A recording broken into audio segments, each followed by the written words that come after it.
oh my god, I don't know how to word this. So recently in the news, the biggest stories have been revealing that, you know, people in the entertainment industry and in government and all of these things are abusers, have been sexually harassing people for years and gotten away with it. People know about it, and it just keeps happening. And all of these people are being added to the public right now with stories and accusations from multiple people, and it's just kind of been like really overwhelming. We've got Kevin Spacey, Louis C.K., Matt Lauer. I mean, the list is so long at this point, I can't even remember who the last one was. And I just know that it's going to keep continuing. So something that this has brought up in my life is the way it affects the people who look up to those people. Because personally, I've never been a victim of sexual assault or anything of that nature. Harassment, probably, you know, some of those like smaller scenarios that most women don't even recognize as sexual harassment because they just think, oh, that's, you know, just how he is or how they are or whatever.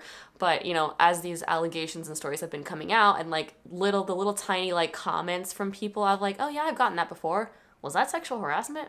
Guess so. But like, I in no way associate myself as a victim of something like that. This kind of like rolls into the whole scandal of like family vloggers cheating on their wives, having an online affair. It's like a betrayal of your admiration. So that's kind of how this has all fit into my life. I've looked up to numerous people for like, you know, their character and the lessons they've taught me. And then it comes out that they are a sexual abuser, or they cheated on their wife with an online affair, or they had an inappropriate relationship with their students. And it's weird because obviously, yes, you're hurting so much for the victim, but you're also feeling like personally betrayed. You're like, I trusted you and you did that and I don't know how to feel now. You know, maybe you're an aspiring comedian and you love Louis' show and you looked up to Louis C.K., or maybe you're an aspiring actor and you looked up to Kevin Spacey and you love House of Cards and like all of these things, and it feels like, oh man, everything I've loved is a lie. And it's so hard because you want to believe the victim 100%, but then there's that little piece of you that's like, well, they taught me so many things and they were so good to me, and like, I don't think they would ever do that. That's not the person that I know. And it's horrible. I'm not saying that's right. It's just, it happens. It just happens in your brain.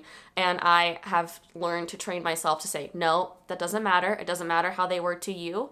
They are an abuser, and you need to recognize that, and you need to respect and believe the victim always. And I know some people out there are going to be like, well, you shouldn't always believe the victim. You should wait till they're on trial and blah, blah, blah. And I'm like, okay, sure. But when multiple people come out with the same story and have witnesses and like dates and times and they prove it, like, you gotta believe that. You can't just be like, well, maybe they're all making it up together and it's a huge conspiracy. Like, the chances of that are very slim. All of these trains of thought, like, I know that they're really insensitive when you're thinking about the victim of the actual crime, but it still affects other people, you know? And that's just the side that I'm talking about right now. I think the most important thing to remember is that the lessons that you've learned and the things that this person may have taught you are not all automatically invalid. If you looked up to this person so much and you've learned a lot from them, and parts of your personality are based on things that they've taught you and showed you,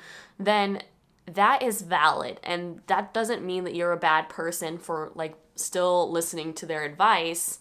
That doesn't mean that. Because I thought, oh my gosh, like, if they could do that, then everything I know about them is a lie. Everything they've taught me is a lie. Everything I know and I am is a lie. I've had to, in my mind, separate the lessons and like the memories and the good times from the person, and just kind of push the person aside. I'm not going to associate with those people anymore, but I have extrapolated the good parts of the relationship and kept them with me. Even if it was all an act, if they just acted like a good person to you and then were a horrible person in real life, then that's still valid.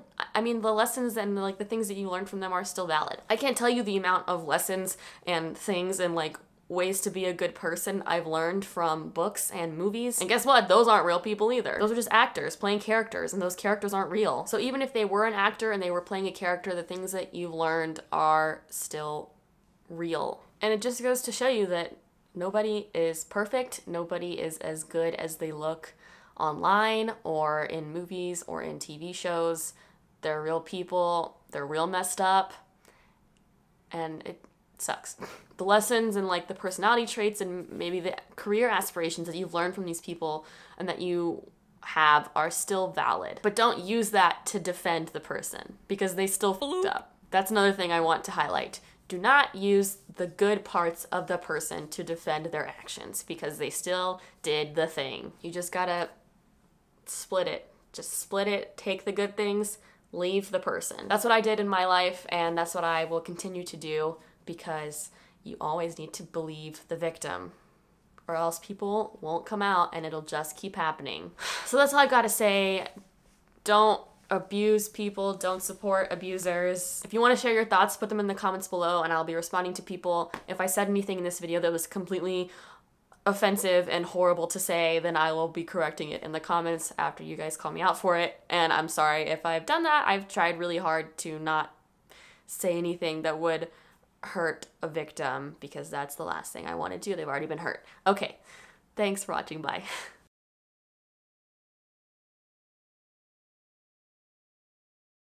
Also, my hair is purple.